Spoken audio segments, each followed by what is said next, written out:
I stumbled into journalism. I wasn't quite sure where I was going. I was about 18 or 19, just left school.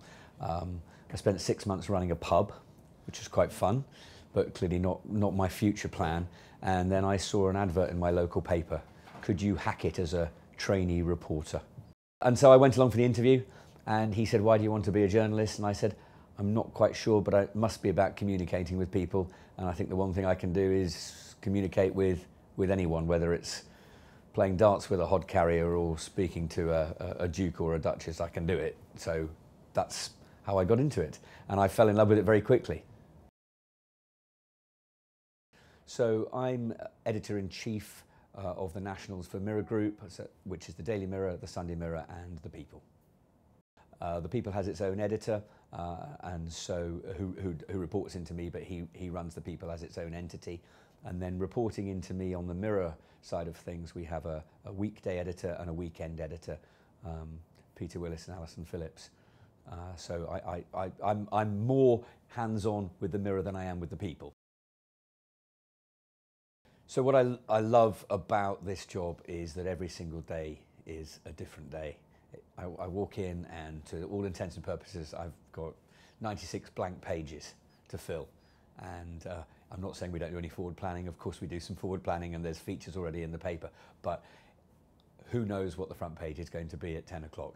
We have a conference in the morning and we might decide where we're going, and every single day things happen, things change. We have a conference in the afternoon and what was going on the front page may have changed already several times by then, and then by 6 o'clock it could change again, and the buzz of that is something unique.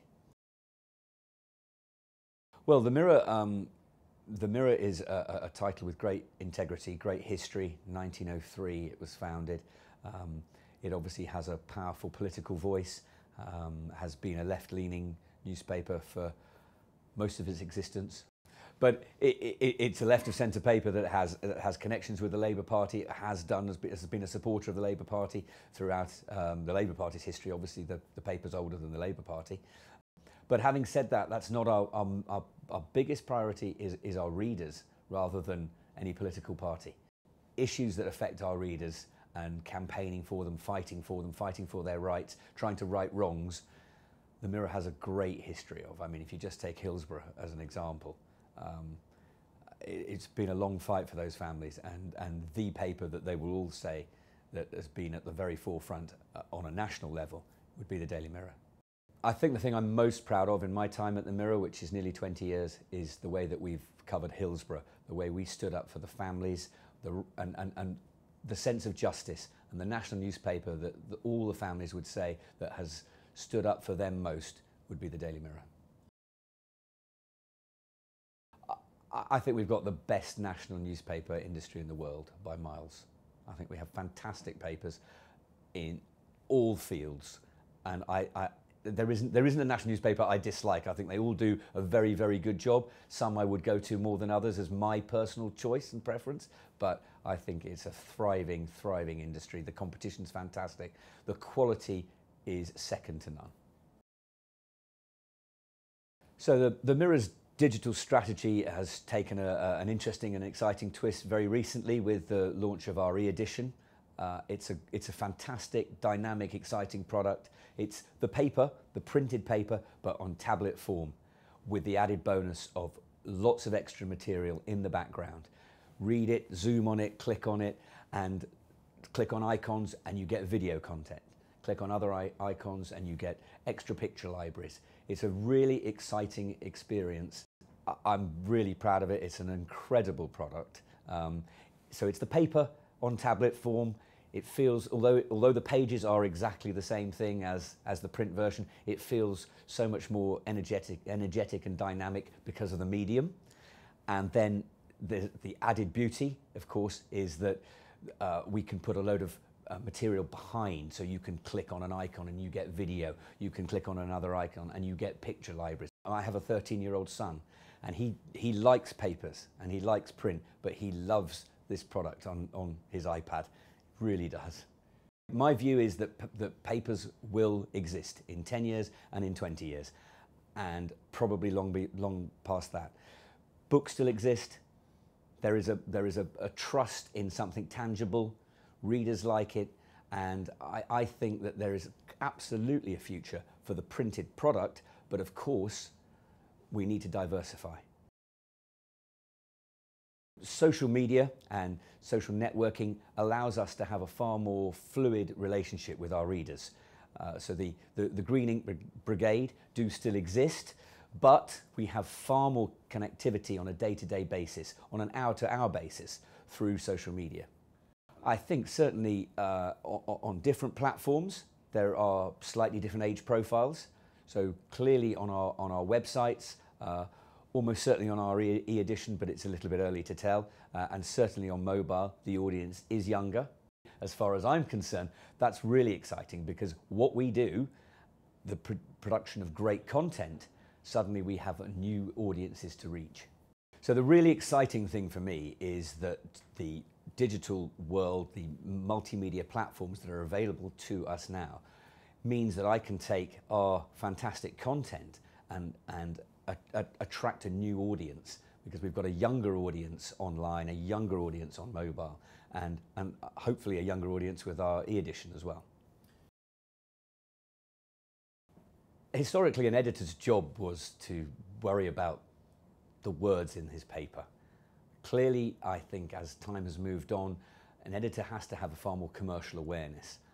I had a sort of baptism of fire when I was made editor of The People, because the commercial challenges at The People are immense. And so I threw myself into the commercial side. And by doing so, it helps bring down those barriers. And definitely here at Trinity Mirror, those don't exist. I'm regularly down on the advertising floor. They tell me I'm the first editor that's done that. It's important. This is journalism. It's a fantastic, fantastic career. It's a fantastic industry. But newspapers are a business. I mean, I've done presentations as well commercially. So on relaunching The People, we went out and spoke to media buyers. I personally presented to 12 or 13 different companies, which is so important, because that relationship is vital. And in terms of going downstairs, going down to the 20th floor, speaking to the head of the advertising and to the various different departments, but barriers that used to exist before, we are trying to do the same thing. We're trying to produce a great paper with great content that makes money. In terms of how advertising works in the paper, we have to have a more creative approach. That's one of the reasons why I spend time talking to the advertising department, because they want different shapes. They want media firsts.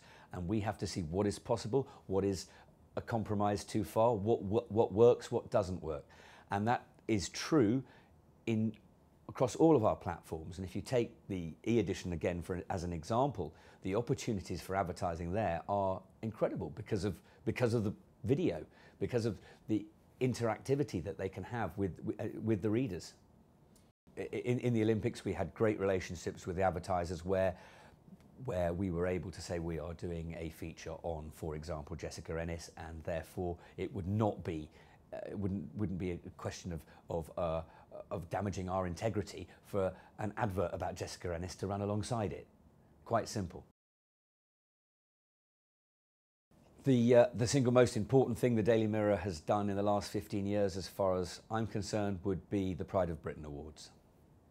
The Pride of Britain is probably the single most significant thing the Daily Mirror has done in the last 15 years as an event. It says so much about what we stand for. It is about the little people. As a night, it's an extraordinary evening, 1,000 people in the room, loads of celebrities, loads of egos, but they leave them at the door. For one night, they're happy to say that they're not the stars of the show. The little people are, the overachievers, the people who go above and beyond. And that really is the heart of the Daily Mirror.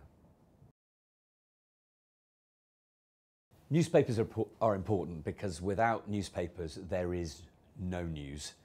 News is at the heart of what we do, whether that's in print or whether that is online.